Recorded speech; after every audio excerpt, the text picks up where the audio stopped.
Senhor Jesus. Boa noite, amados. Que a graça e a paz do Senhor seja com toda a igreja. Amém? Mas que lindo que é o Senhor, não é verdade? Que lindo estar com Jesus, não é verdade? A Bíblia diz que no Salmo 27, o rei Davi, ele faz uma oração e disse: uma coisa eu pedi ao Senhor, que eu possa estar na casa do Senhor todos os dias da minha vida, para contemplar a formosura do Senhor e para poder buscar orientação em seu templo. Gosto dessa tradução, para buscar orientação no seu templo. Amém? Isso significa que Deus é lindo, não é verdade? Ele é formoso. Amados, quero compartilhar um princípio muito poderoso na vida da igreja nessa noite. E abra sua Bíblia comigo em Levítico, capítulo 6, versículos 12 e 13. Amém? A Bíblia diz: mantenha-se aceso o fogo no altar, não deve ser apagado. Toda manhã o sacerdote acrescentará lenha, arrumará o holocausto sobre o fogo e queimará sobre ele a gordura das ofertas da comunhão. Mantenha-se o fogo continuamente aceso no altar, não deve ser apagado. Amém? Mantenha-se o fogo continuamente aceso no altar. Diga comigo: no altar. Não deve ser apagado. Amém. Em nome de Jesus. Quero falar sobre os altares. Quero compartilhar para vocês uma palavra de ensino bíblico sobre o poder de um altar de oração, e a guerra que existe entre os altares, que talvez você não sabe, aquilo que se chama de guerra espiritual, batalha espiritual. Vamos ver o que a palavra de Deus tem para dizer. Os altares de oração têm um significado profundo na fé cristã. A palavra altar, se você encontra a palavra altar 400 vezes nas escrituras, 400 vezes. Você não pode confundir um altar com uma coisa física. O altar no Novo Pacto, na Nova Aliança, nos tempos do Novo Testamento, é um lugar, um espaço e um tempo onde você estabelece uma conexão com o Todo-Poderoso Deus, com o Eterno. É um portal onde você tem acesso à dimensão do Espírito Santo. O poder do Espírito, ele está conectado com o altar. Então vamos falar sobre isso e a importância de um altar na sua vida. Muitos de nós temos sido negligentes, talvez porque não sabíamos, não conhecíamos a importância de um altar na nossa vida. Um altar de oração simboliza um lugar de encontro com Deus, onde você se encontra com Deus nesse altar, um lugar de dedicação, de consagração ao Senhor. Um altar de oração é um lugar de interação entre o céu e a terra, é um lugar de sacrifício, onde se oferecem sacrifícios de louvor, intercessões e súplicas a Deus. É um lugar de conexão espiritual e devoção a Deus, um lugar de intercâmbio, como também é um lugar de intervenção divina. Agora veja só que interessante. Um altar, no Antigo Testamento, se construía um altar, sim, físico, sobre a terra, onde os patriarcas e os primeiros homens de Deus podiam acender o fogo, queimar um animal oferecido em sacrifício. Geralmente era um cordeiro, um bezerro. Enquanto os animais eram um sacrifício comum no Antigo Testamento, os altares se usavam para sacrificar cereais, frutas, vinho, incenso. Deus percebe o aroma do altar enquanto o holocausto ascende até ele. E desse modo concede as petições daqueles que têm construído o altar e tinham feito sacrifícios a ele. Por exemplo, você vai encontrar a palavra altar no livro do Gênesis, com Noé. Noé tinha feito um altar ao Senhor. Abraão, ele fez um altar para o Senhor. Você vai encontrar a palavra altar no livro do Gênesis, na vida do Isaac. Na vida de Jacó, por exemplo. Na vida de Moisés. Eles são pessoas que construíam altares com um propósito. Tinham um propósito de abrir os céus e que o poder de Deus seja estabelecido na terra. o altar do rei Davi, o altar de Daniel, o altar de Elias. Não sei se vocês lembram do fogo no altar, quando ele queimou, quando ele pediu para que o Senhor enviasse fogo do céu. Isso é poderoso. Talvez a pastora pode ensinar essa história para você. É muito forte. Agora bem, no Novo Testamento, como é que funciona? A palavra altar também, ela é falada, é mencionada no Novo Testamento. O altar é um lugar de contato com Deus também. Agora, na nova aliança, não se requer de nós que nós construamos um lugar físico para o altar. Então, aí que você precisa entender bem. Na antiga aliança, eram construídos lugares físicos.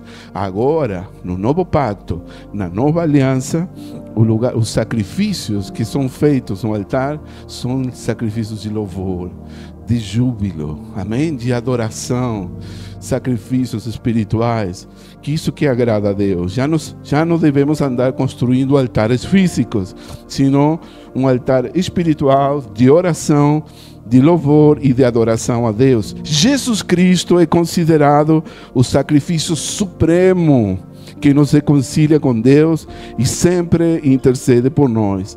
Portanto, a gente não precisa de nenhum outro sacrifício material para expiar nossos pecados. Amém? Estamos aqui?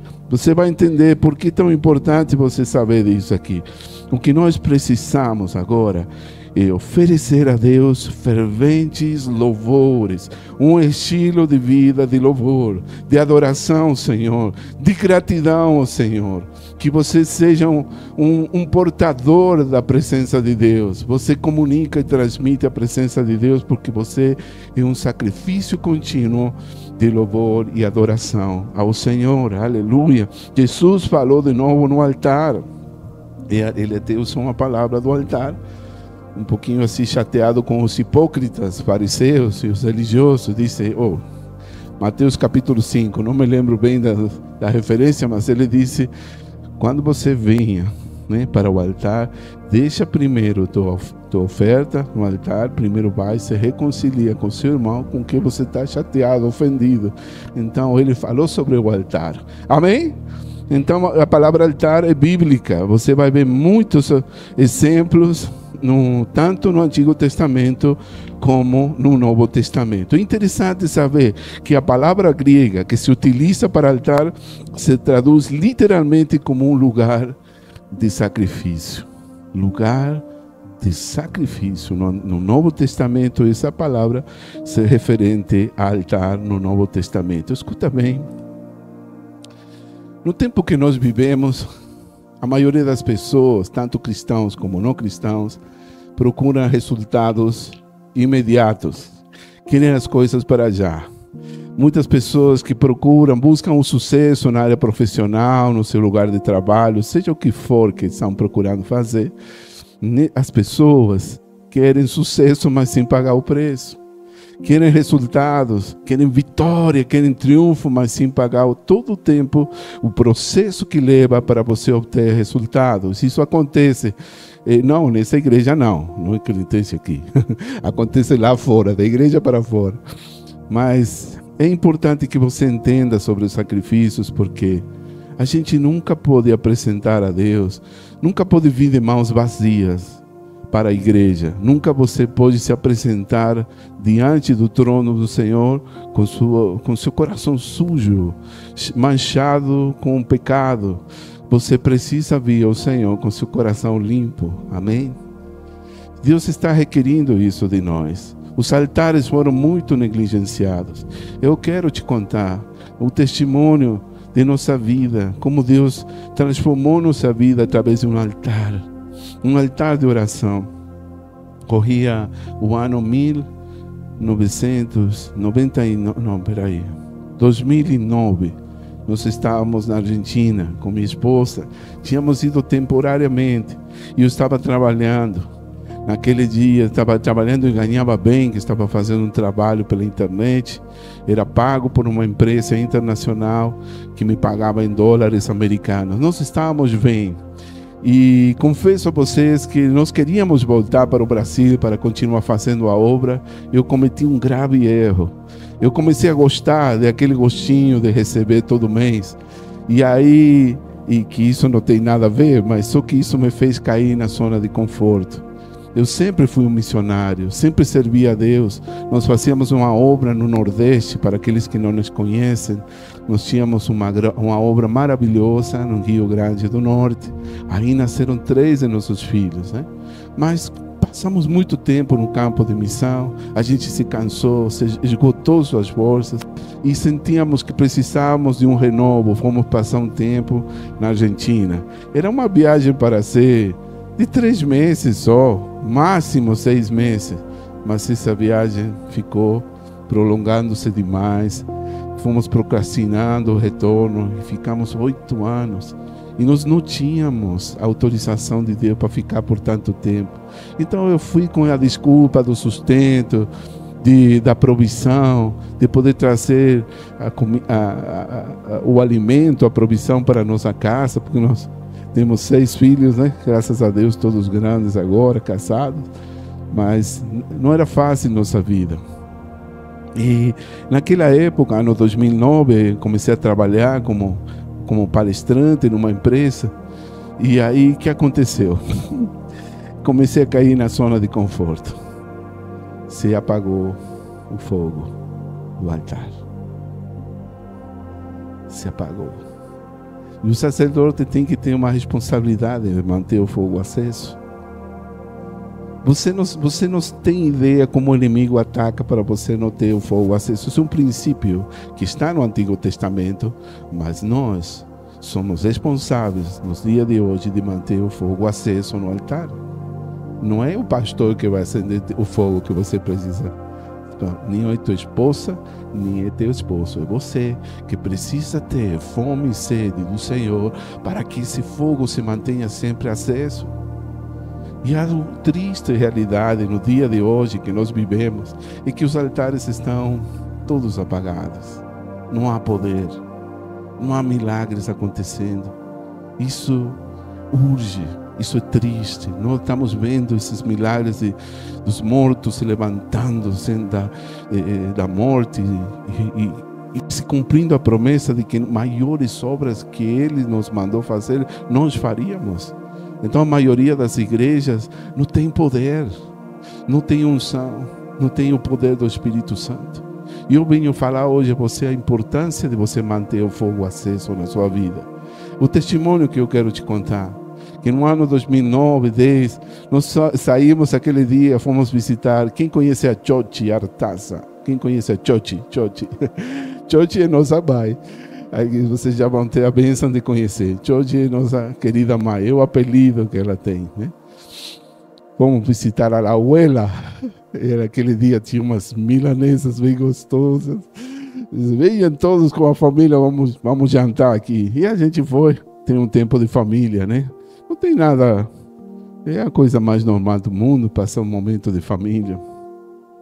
A coisa é que saímos e eu acho que estava tão na zona de conforto que esqueci de colocar segurança nas portas de casa. Quando voltamos, irmãos, o portão estava aberto, a casa arrombada, tinha roupa jogada pelo chão. Quando entramos, meu coração caiu e fiquei tão desesperado. Tinha entrado em casa, tinha roubado tudo que você pode imaginar, coisas valiosas. Eu escrevo, naquele momento eu tinha 3 livros escritos, perdi todo o material, não tinha publicado esses livros, tinha que fazer tudo de novo. Isso nos deixou muito tristes, meus filhos ficaram tristes, porque o computador que nós tínhamos, com toda a informação, roupa deles, isso trouxe muita tristeza, não pelo material, porque nós tínhamos deixado uma brecha aberta, porque nós tínhamos esquecido de, talvez, de fechar mas mesmo assim com chave fechada eles entram de qualquer jeito. Não tem como. Ladrão é ladrão e sabe como fazer as coisas, né?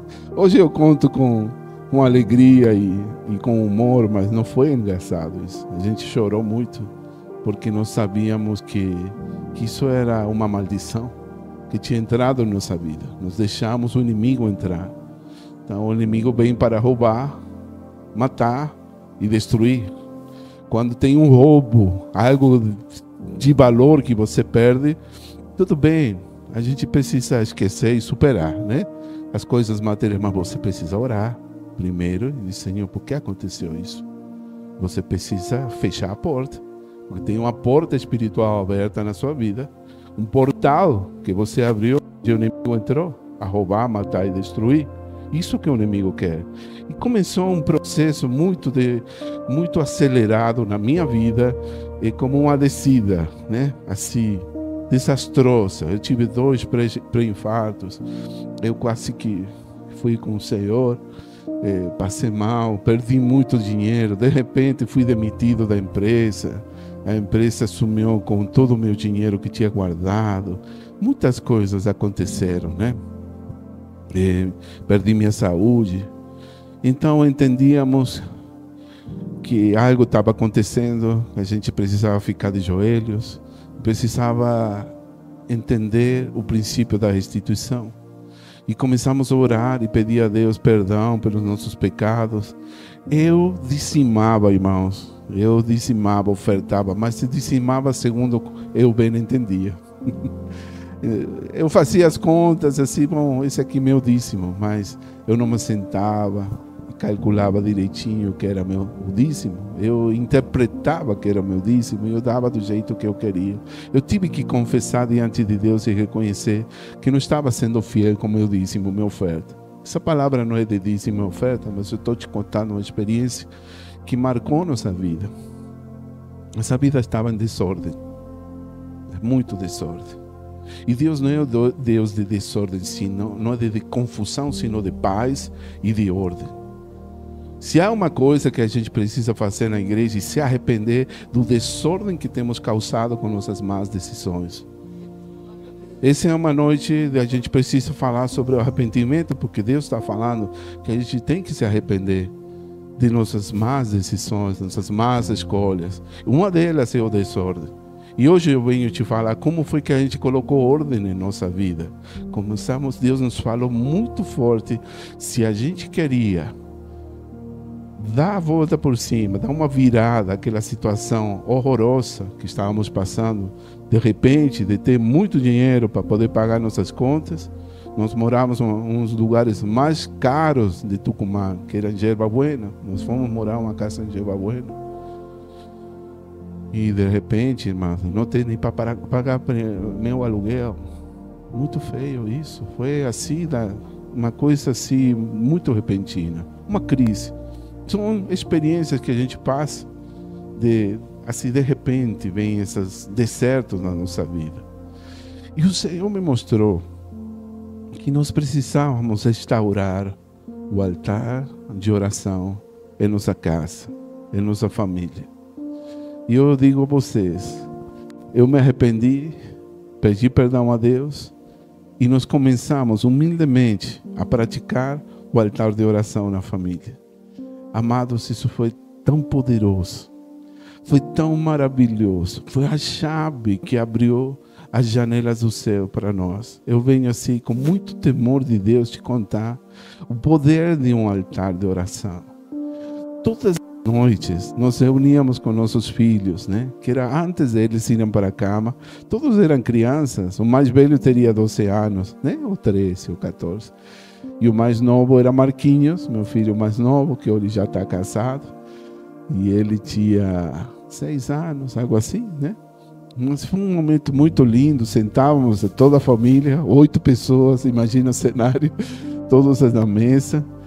E começamos a ler um versículo da Bíblia. Tínhamos como um devocional com eles de 5, 10 minutos, uma coisa simples. E começamos, filho, graças a Deus nos roubaram, mas estamos todos com vida. Só nos tiraram a roupa e as coisas físicas, mas nós estamos com vida, nós vamos sair dessa. E começamos tudo bom.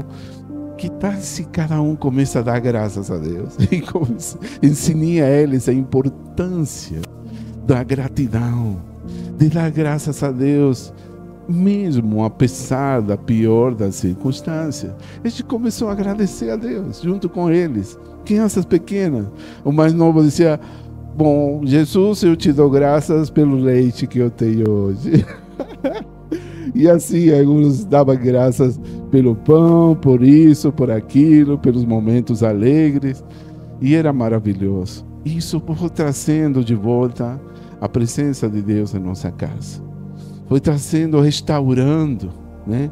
Um lar com a alegria do Senhor. Então, não tínhamos as coisas, estávamos na luta, mas de repente, quando o Senhor viu de nós a nossa constância, a nossa fidelidade, que nós éramos fiéis nas pequenas coisas, não tínhamos dinheiro, mas estávamos aí agradecendo a Deus. De repente, os milagres aconteceram, se abriram as portas, algo poderoso começou a acontecer, as bênçãos começaram a chegar. Eu tinha um carro que eu não tinha. Tentei vender eles como umas dúzia de vezes, ninguém queria meu carro. Eu chamava o Topolino. O meu carro era uma Towner, né? Um mini carro assim pequenininho, motor de 800, não sei se alguém viu aqueles carros Towner. Não tem muita força, não chega nem a ser 1.0, mas é um carrinho coreano, chinês, não sei de onde ele é. Rapaz, ninguém queria meu carro, ninguém. Era engraçado porque era como uma van, né? E aí as crianças iam conosco, levamos para a igreja, íamos montando a ruma de crianças dentro do carro. Todos assim apertados, mas era muito engraçado. A questão é que aquele carro que eu coloquei no jornal, eu fiz anúncio, paguei publicidade para que alguém compre, ninguém queria, pastor. Não sei porquê. Ninguém queria esse carro, estava ruim demais. Mas quando a bênção chegou, quando Deus olhou com carinho o clamor de nossa família, do altar de oração, que começamos a praticar em nossa casa novamente, amados, não tenho como explicar. O carro, um dia saí com o carro, ele bateu, o motor bateu, aliás, e eu estava assim, sem motor, sem condições para consertar, e deixei jogado numa oficina, sem condições para poder fazer o motor. Eu disse: olha, por favor, cuida do meu carro até eu conseguir o dinheiro. Uma humilhação, irmão, uma pobreza, uma miséria que você não imagina. De repente, de ter muito dinheiro, perder tudo, nossa, era uma aprovação daquelas. Eu estou contando esse testemunho com um propósito. Deus está falando para alguém essa noite. Tenho certeza. Amados, o carro que nunca tinha vendido, de repente, um padeiro passou para lá, que ele, justo o carro que eu estou precisando, olha só, para poder fazer as entregas da minha padaria. Aí ele foi me procurar. Rapaz, eu vendi o carro quando eu estava com o motor batido. E eu vendi muito bem meu carro, porque ele queria o carro de todo jeito. Então, vamos supor, eu pedia 10 mil reais. Eu acabei vendendo quase 14 mil reais. Uma coisa interessante.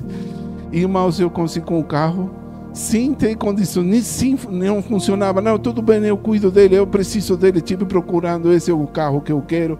Aí ele pagou, meu irmão, pagou a dívida que eu tinha. Louvado seja Deus.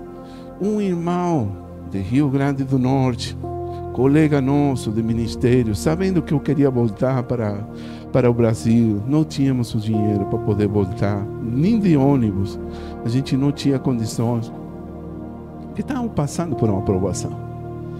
De repente o irmão liga para nós e disse: ô Alberto, pastor, missionário, eu vendi uma fazenda aqui, eu estou querendo abençoar vocês, eu quero ajudar vocês com o meu dízimo, e quero ajudar com a passagem de vocês. São quantos? São 8, eu vou pagar a passagem de vocês para você voltar ao Brasil.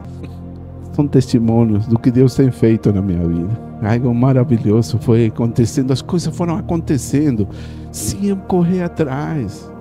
A Bíblia diz: todas estas bênçãos acontecerão, chegarão a ti, disse, né? Quando você ouvir a voz do Senhor, quando você obedecer todos esses mandamentos, você não vai ter que correr atrás, entendeu? Você não vai ter que se esforçar. Todas as bênçãos virão sobre ti. E você não vai poder correr, você não vai ter que se esforçar para chegar ao final do mês. Você está entendendo? Amém? Todas essas bênçãos virão sobre ti. Quero te dar testemunho. E quero te falar sobre a importância de um altar. Eu sou testemunho, fruto de minha família transformada. Não somente isso acontecia, nós tínhamos muitas brigas em casa. O espírito de contenda, de divisão, de briga, era uma coisa muito feia, o ambiente que vivíamos em nossa casa. Mas quando nós nos arrependemos, quando nós entendíamos que precisávamos buscar a Deus juntos como família, quando nós entendimos o princípio do altar, de restaurar o altar que se perdeu com o tempo, que se apagou, então Deus começou a abençoar. Irmãos, nós chegamos ao Brasil, e eu sou web designer, eu faço sites, né? Coisas simples assim. De repente, quando cheguei, as portas se abriram, fomos parar na casa da minha irmã, que nos acolheu com muito amor e carinho. Todos amam a Cláudia, a pastora Cláudia. Ela é uma bênção, né? Um aplauso para a Cláudia. É o aniversário dela. Ela me acolheu na sua casa. A todos os filhos, nós éramos 8 pessoas, mas ela não sei como, ela deu um jeito. A família toda estava na casa dele. E aí eu, sem condições, assim que chegamos, disse: Alberto, eu tenho um cliente para você. Ah, sério? Sim, ele quer fazer uma loja virtual para você. Olha, eu acabava de chegar. E o cliente foi e fechou comigo, graças a 6 meses de contrato que eu tive. Ele me perguntou se eu sabia fazer loja virtual.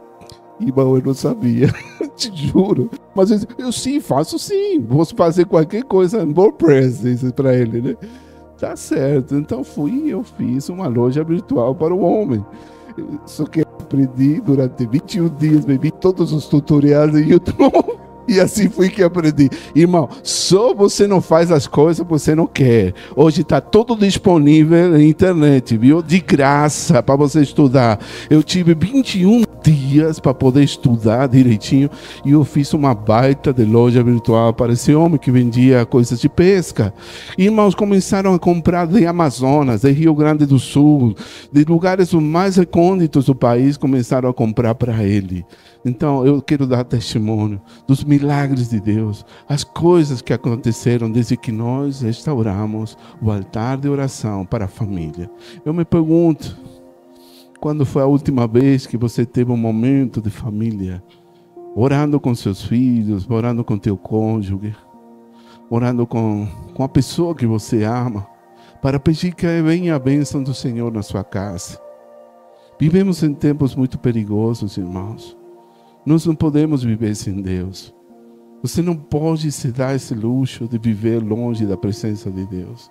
Se há uma coisa que nós precisamos pedir perdão ao Senhor e se arrepender de nossa falta de oração contínua na nossa casa. Se mantenha o fogo aceso no altar todos os dias, assim como o sacerdote fazia. Você é que é responsável, meu irmão. Não é outra pessoa, não procure em outra pessoa. Você que precisa tomar a decisão. Aqui eu e minha casa serviremos ao Senhor. Amém? Mesmo que você seja mais solteira, tenha um filho, seu esposo talvez não está, ou só você sozinha, que não tem um marido, que tem o desejo de buscar o Senhor assim como você pode tomar e assumir o lugar de sacerdote no seu lar e orar para que os milagres comecem a acontecer. O único que você precisa é ter disposição a chegar-vos a Deus, e Ele se achegará a vós. Quero te falar 5 características do que é de um altar, para você entender. O altar é um portal de acesso ao mundo espiritual. É um portal onde as alianças, os pactos se ativam, se fazem sacrifícios. Um lugar onde se fazem transações com o divino e com aquilo que é demoníaco. Assim como existem altares para Deus, a maioria dos altares são para o diabo. Precisamos aceitar e entender que a maioria dos altares que vemos nesse país, no Brasil, são altares para Satanás.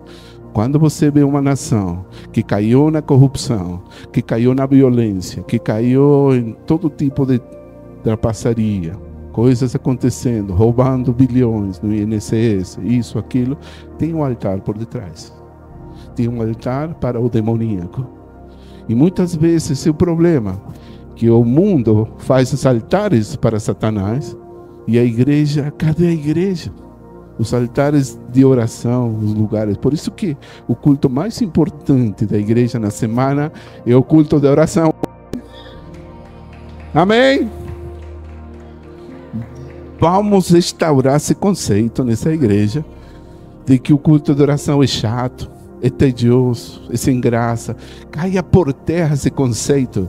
Eu levanto minha mão, declaro e profetizo. Levante sua mão, se você é membro dessa igreja, que essa igreja se caracteriza como uma casa de oração, onde o fogo de Deus preenche todos os espaços dessa casa. Em nome de Jesus, que caia por terra todo espírito de mornidão, de indiferença e de insensibilidade às coisas de Deus. Diga amém. É o mais importante. E as igrejas, o culto de oração não vem ninguém. Eu sei, talvez você está cansado, só quer dormir, voltar para casa, tem seus problemas. Mas não deixe, faça de prioridade. A igreja precisa voltar para acender o fogo. Amém? Se você não consegue ter um altar de oração na sua casa, então você precisa vir para a igreja e juntos ter como uma casa corporativa de oração, onde nós buscamos o Senhor juntos, com todo o coração. Mas o altar é algo particular. Amém? Você precisa ter esse fogo aceso do altar no seu lar, na sua casa. Como se faz um altar? Vamos orar juntos pela noite. Vamos agradecer. Não é para fazer uma longa oração. Só o fato de você reconhecer Deus com sua esposa, com seu esposo. Isso é você cultivar um estilo de vida, um hábito, onde você traz a presença de Deus na sua casa. Amém? Vamos orar juntos. É uma palavra poderosa. Que tal se a gente ora juntos? Amém? Precisa de um companheiro de oração. Precisa de ter sempre uma pessoa do seu lado para orar juntos. Amém? Isso é poderoso. Que bênção na sua vida. Atrai esse estilo de vida de oração para a sua casa. Milagres vão acontecer. Amém? Número 2. O que é um altar? Um altar é um lugar de intercâmbio. Não sei se está correta essa tradução. É um lugar de intercâmbio de transações sobrenaturais, onde as orações, as ofertas humanas, os sacrifícios, eles chamam e invocam uma intervenção divina ou demoníaca. É por isso que você vê por todas as ruas, aqui, por lá, essas oferendas que se fazem para poder fazer suas coisas, né? A gente precisa ser mais fortes que eles. Precisamos que nosso sacrifício, nossa oferta ao Senhor, nossa adoração seja mais forte que Satanás, que a igreja de Satanás. Alguém pode dizer amém?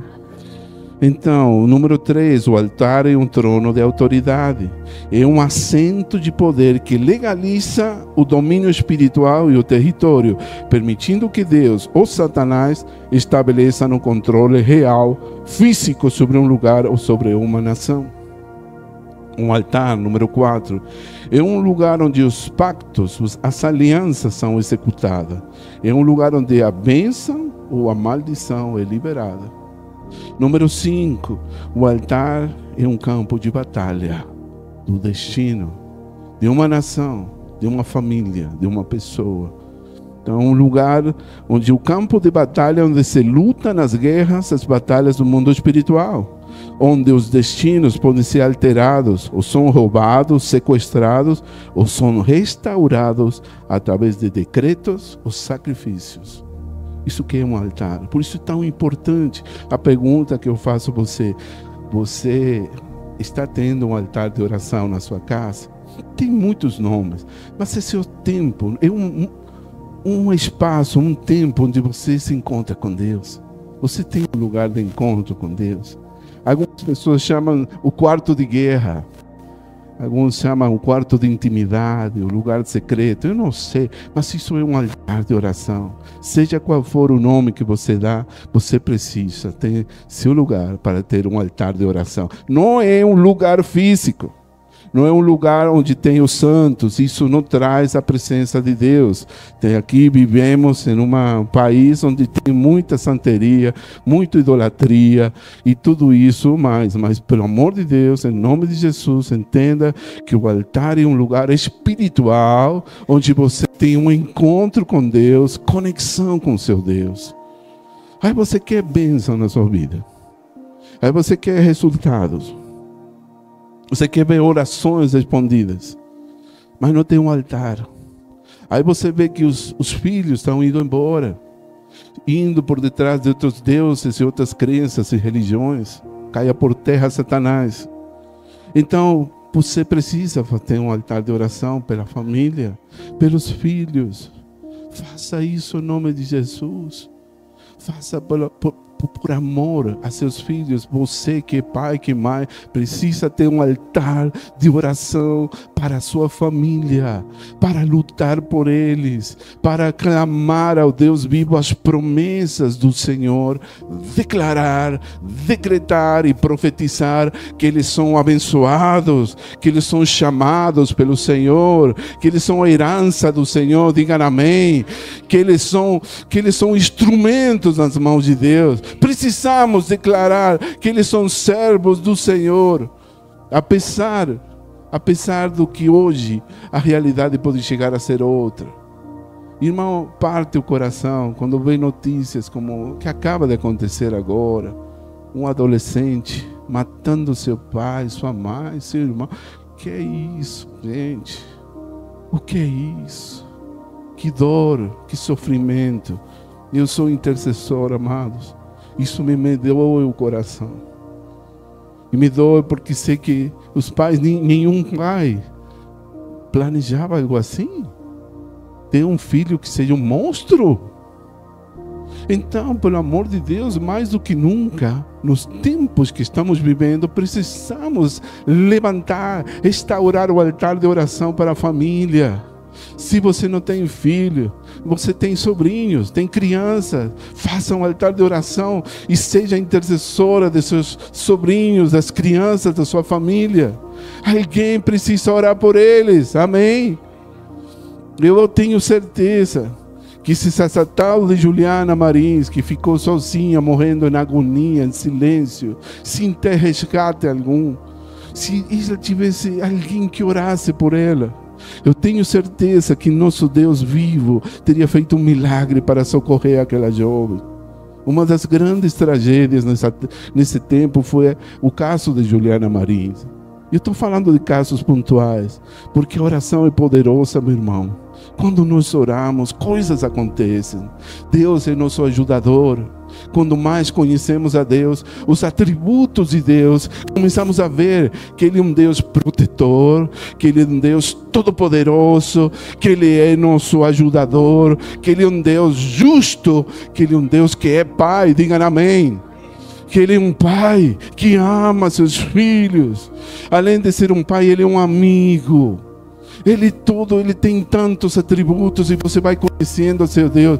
Mas por cima de todo, os atributos que Deus tem é que Ele é um Deus que cuida de nós. Amém? Ele é meu pastor, nada me faltará. Ainda que ande em vale de sombra de morte, disse, tu estarás comigo.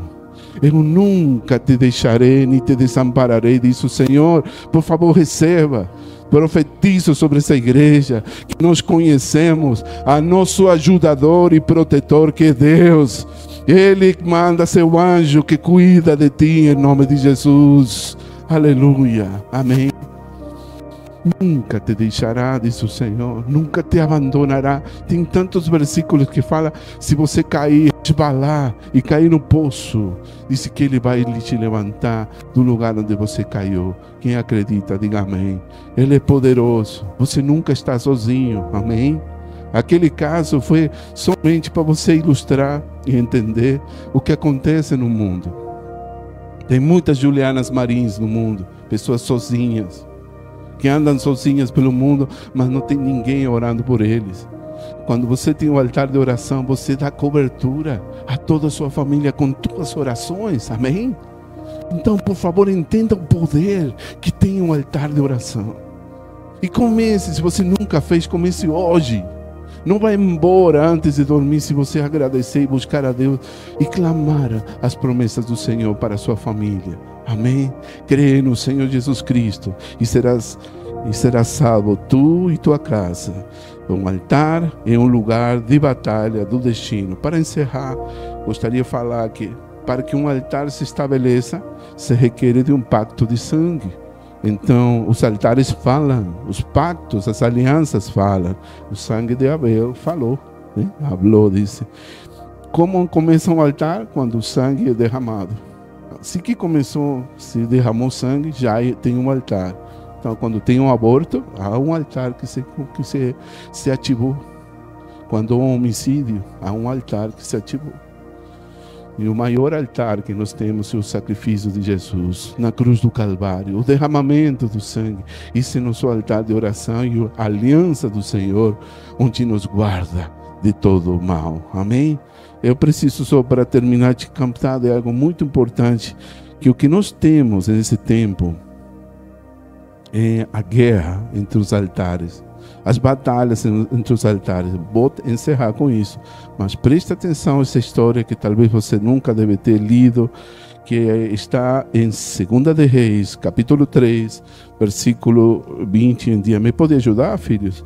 2 de Reis, capítulo 3. Quero mostrar um princípio sobre os altares e os sacrifícios. Vamos lá, versículo... Só um instantinho, acho que... 15. Aleluia. Estão aqui? Sim. Estão recebendo a palavra? 2 de Reis, capítulo 3, versículo 15 em diante, aliás. Desculpa. A palavra de Deus diz assim. Era nos tempos do rei Acabe, aliás. E disse que estava o profeta Eliseu, né?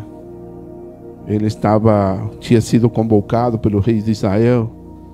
Eliseu disse: juro pelo nome do Senhor dos Exércitos, versículo 4, a quem sirvo, que se não fosse por respeito a Josafá, o rei de Judá, eu não olharia para você, falando para o rei de Israel, nem mesmo lhe daria atenção. Mas agora traga-me um arpista. Tinha chamado o profeta para pedir a bênção e uma palavra para a guerra que tinham que batalhar. Aí o arpista estava tocando e o poder do Senhor veio sobre Eliseu. E ele disse: assim diz o Senhor, cabe muitas cisternas nesse vale, pois assim diz o Senhor, vocês não verão vento nem chuva. Contudo, esse vale ficará cheio de água e vocês, seus rebanhos, seus outros animais beberão. Mas para o Senhor isso ainda é pouco. Ele também entregará Moabe nas suas mãos. E vocês destruirão todas suas cidades fortificadas e todas suas cidades importantes, derrubarão toda árvore frutífera, taparão as fontes, encherão de pedra todas as terras de cultivo. E no dia seguinte, na hora do sacrifício da manhã, a água veio descendo da direção de Edom e alagou a região. Preste atenção, houve uma palavra profética aí. O profeta foi chamado para intervir na guerra. Quando Israel tinha problemas, a primeira coisa que faziam era chamar profetas. E o profeta orava. E ele profetizava. E muitas vezes quando dizia, não vai dar certo, você vai morrer. E acontecia, a profecia se cumpria. E às vezes, quando o profeta era ungido por Deus, então o milagre acontecia, né? E aqui o profeta profetizou que o Senhor ia entregar os inimigos na mão do rei de Israel e de Judá. A história continua. Vou pular para o versículo 24. Aconteceu, o milagre aconteceu, eles começaram a ter vitória. No versículo 24 diz que os moabitas, o inimigo, chegou ao acampamento de Israel e os israelitas os atacaram e os puseram em fuga. Preste atenção ao que vai acontecer agora. entraram no território de Moabe e o arrasaram. Destruíram as cidades. E quando passavam por um campo cultivável, cada homem atirava uma pedra até que ficasse coberto. Então, taparam todas as fontes da cidade de Moabe e derrubaram toda a árvore frutífera. Só a cidade de Kiraserte ficou com pedras no lugar, mas homens armados e atiradeiras cercaram e também atacaram. Preste atenção a essa história. Israel estava tendo vitória, tal qual como o profeta Eliseu tinha profetizado. O Senhor ia entregar nas mãos do inimigo. Que foi o que fez o rei Moabe? Veja só, estamos falando de altares. Versículo 26. Quando o rei de Moabe viu que estava perdendo a batalha, reuniu 700 homens armados de espadas para forçar a passagem para alcançar o rei de Edom, mas fracassou. Não deu certo. Ele inclusive chamou mais soldados. Quantas pessoas chamou? Quantos homens armados? Quantos? Diga 700. Amém. Ainda a bênção do Senhor estava sobre o povo de Israel. Eles ainda estavam ganhando. A profecia tinha sido dita. A palavra foi liberada. Israel estava vencendo a guerra. Mas de repente, versículo 27, pelo amor de Deus, escreva esse versículo e sublinhe na Bíblia. Então o rei de Moabe pegou seu próprio filho, o mais velho, que devia sucedê-lo como rei, e o sacrificou sobre o muro da cidade. Sabe o que aconteceu como resultado? Isso trouxe grande ira contra Israel, de modo que o povo de Israel se retiraram e voltaram para a sua própria terra. Moral da história: o sacrifício do inimigo foi maior que o povo de Israel, e eles viraram as costas. Mesmo que tinha sido dita a profecia, mesmo que Eliseu lançou uma palavra profética de vitória sobre o povo de Israel, só que o inimigo entendeu o princípio dos altares de sacrifício. O que foi que ele fez? Ele entregou seu próprio filho, sacrificou no muro da cidade, queimou seu filho e entregou para o Deus deles. Resultado, veio uma unção sobre eles e fizeram que o povo de Israel virasse as costas e foram embora. Que tremendo. Acá há um princípio que você precisa entender.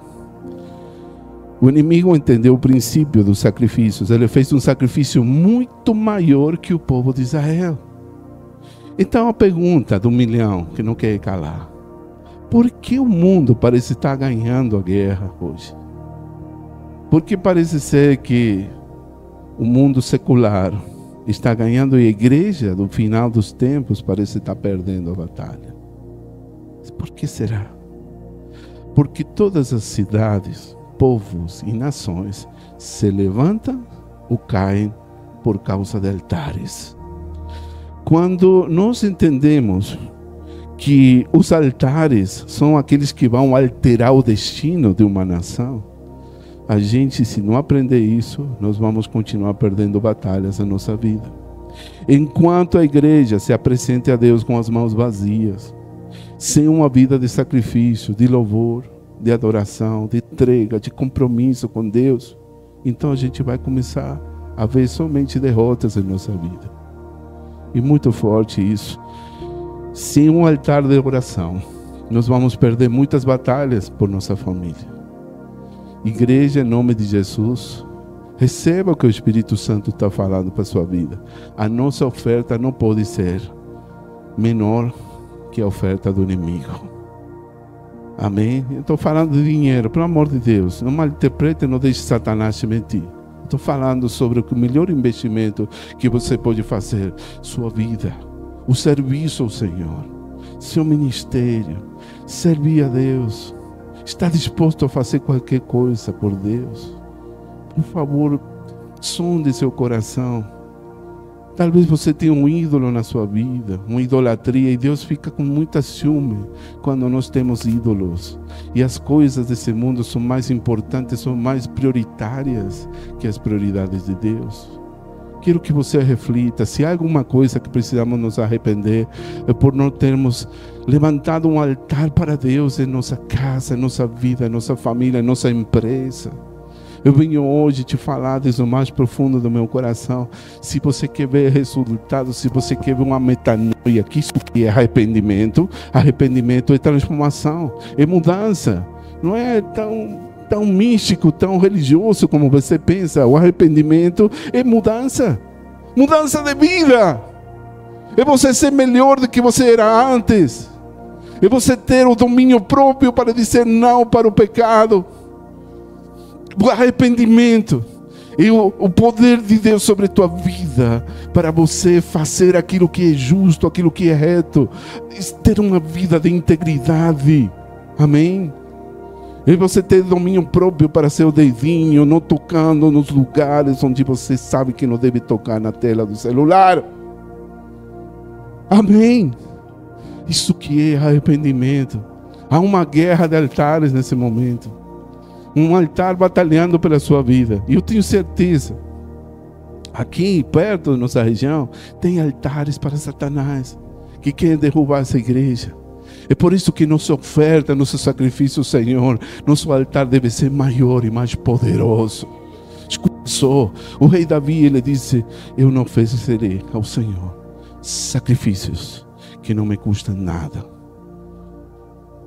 Ele até, quando ele falou essa palavra, estava acontecendo uma grande pandemia, uma grande matança, muitas pessoas morrendo. E o rei Davi, 2 Samuel 24, ele faz essa declaração: eu não oferecerei ao Senhor sacrifícios que não me custem nada. Aí você vem diante de Deus a oferecer sacrifício que não custa nada, não quer pagar o preço. Que isso? Algo tem que te custar para você. Eu não estou dizendo que você deve fazer boas obras. Não estou querendo trazer uma doutrina de obras de outras crenças. Mas sim que sua vida deve ser um altar de sacrifício vivo diante do Senhor. Entregando sua mente. Amém? Sei que me passei do tempo. Mas Deus está falando para alguém essa noite. Amém? Não podemos permitir como igreja que nosso sacrifício seja menor do que os sacrifícios dos altares desse mundo. Amém? Eu peço a Deus para que Ele fale ao seu coração. Que você restaure o altar de oração na sua casa, na sua família. Não tem nada a ver com crença, tem a ver que vocês reconheçam a Deus como o Senhor de suas vidas. Que Ele seja o Senhor de sua casa. Aleluia. Você está recebendo. Fica de pé então, vamos orar. Oh Senhor Jesus. Eu vou chamar minha esposa para encerrar com uma oração. Receba a palavra, irmão. Receba a palavra. Vamos restaurar o fogo no altar que se apagou uma vez pelos problemas desse mundo. Passe, Senhor. Pelos afanes desse mundo, pelas preocupações. O fogo está apagado e nós precisamos acender esse fogo do altar. O altar de intimidade com Deus. Senhor Jesus, me perdoa, Pai. Começa a pedir perdão pelo tempo perdido, pelo seu tempo perdido. Não tem excusa, não tem desculpa, irmãos. Não pode ser seu altar um altar de mornidão, de dobre ânimo. Você é uma pessoa que tem o fogo de Deus na sua vida. Espírito Santo, Espírito Santo.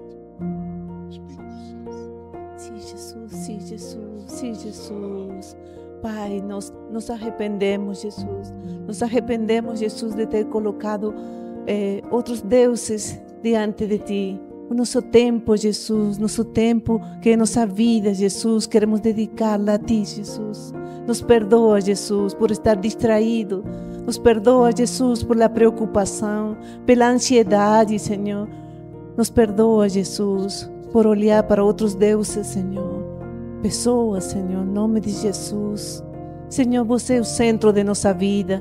E nesta noite nós queremos declarar, Senhor, a nossa total dependência de Ti. Obrigada, Jesus, porque você é um Pai amoroso, que nos perdoa todas as nossas iniquidades. Diz a Tua palavra, Jesus, que você sara os nossos corações. Sara, Jesus, nossos corações. Sara nossa família, Deus. Em nome de Jesus, rescata, Jesus, os que têm se afastado de Ti. Trae para perto, Jesus, os que estão longe, Jesus. Os que, Senhor, um dia tiveram, Senhor, esse fogo, Senhor, do primeiro amor, e hoje estão frios, Jesus. Atrai, Jesus. Batiza-nos, Senhor, com o Seu Espírito Santo. Batiza-nos, Senhor. Diz que nos postreros dias se derramaria de Seu Espírito sobre toda a carne. Em nome de Jesus, batiza, Jesus, nossos jovens, batiza nossas famílias, os velhos que vejam visões, os jovens, Senhor, em nome de Jesus. Abre os olhos, Jesus, de nossos filhos, de todos os jovens, das crianças desta igreja, em nome de Jesus, Jesus. Eu te amo, Jesus, te agradeço por este altar. Obrigada, meu Deus, Jesus. Porque, Senhor, este é um lugar de oração. Eu te agradeço, Jesus, porque temos um pacto contigo, Jesus. Obrigada, Pai. Nós te louvamos e te agradecemos, Jesus, porque você tem planos de paz para esta igreja, para cada um dos membros dessa igreja. Você tem planos de paz, de prosperidade, de um futuro digno. Obrigada, Jesus. Nós te amamos, te louvamos, te adoramos, Deus. Deus grande, Deus poderoso, Pai eterno. Nós te alabamos. Obrigada, meu Deus. Amém. Amém. Aleluia. Te rogamos, Senhor, em nome de Jesus. Dê um aplauso ao Senhor. Quero, antes de encerrar, declarar cura divina para a igreja. Se alguém está doente, Senhor, proclamamos a Tua palavra. Tu és Jeová Rafá, que cura todas as nossas doenças, enfermidades. Respalda a Tua palavra com sinais, prodígios e maravilhas. Que o poder de Deus se manifeste em cada lar. Profetizamos cura divina, provisão divina. Senhor, que essa casa, Senhor, ela flui na abundância de Deus. Nada nos faltará. Senhor, que o Espírito, Senhor, de abundância do Senhor vem sobre cada família. Nada nos faltará. Nos dá o dom da para que nós possamos sermos bons administradores das bênçãos do Senhor em nossa vida, em nome de Jesus. Amém e amém.